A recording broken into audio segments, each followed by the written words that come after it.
Lagi mo pa din pangarapin ang may marating. Ano man ang mga pagsubok at problema ang dumating. Mabagal man ang pag-abante, okay lang yan. Basta ang importante, dumidiskarte.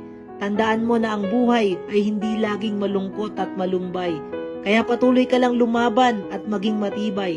Dahil darating din ng araw, lahat ng plano mo sa buhay ay magtatagumpay.